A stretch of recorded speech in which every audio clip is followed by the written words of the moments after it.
Alright, so our system at this point tells the player that they're in trouble.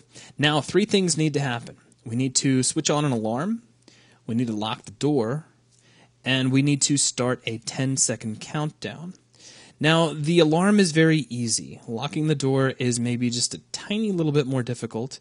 And then the countdown is really just more of a setup issue than it is anything that's particularly hard to do.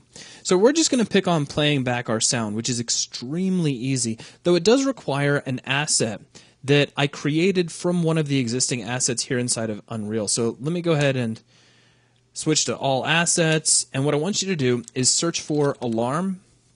Now by default with UDK, you're going to get a gameplay CTF flag alarm cue. And if you play this back,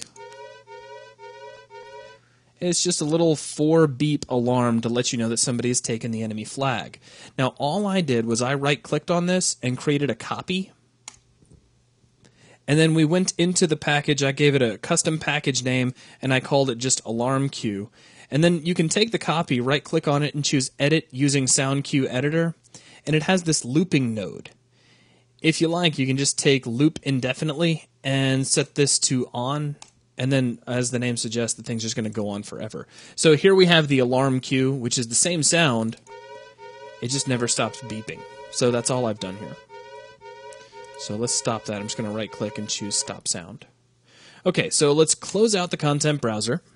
Now I still have that alarm cue selected. Please keep that in mind. Let's open up Unreal Kismet.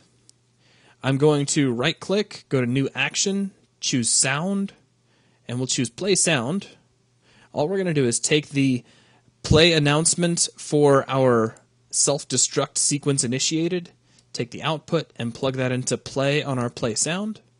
Now, on our sound sequence object, we'll come down to the Play Sound property, and I'm just going to click the Use Selected Object in Content Browser button, which uses the exact guy that we needed to. So that's it. We're technically done at this point. I'm not going to spatialize or give a target to the audio because really I want this to sound like it's coming from everywhere. So let's give this just a real quick test. Actually, let's make sure we're kind of in debug mode. I'm going to just leave our re-trigger delay back to 0 for now because that's faster and easier. And let's play from here. And I died because I spawned halfway through.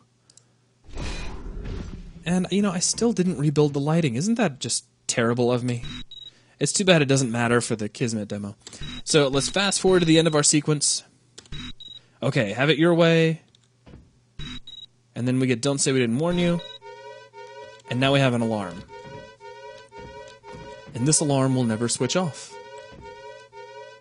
So there we go. Now, I have been terrible up to this point. I've said repeatedly that I'm going to rebuild my lighting, and then I inevitably find something like a cup of coffee or a piece of pizza or something, and I totally forget about it. So go ahead and save your level, and then from here, we're going to go on and take a look at how we can lock the door, which is actually a pretty cool system, which we will look at in the next video, where this time, third time's a charm, the lighting will be rebuilt when we get back. Kismet.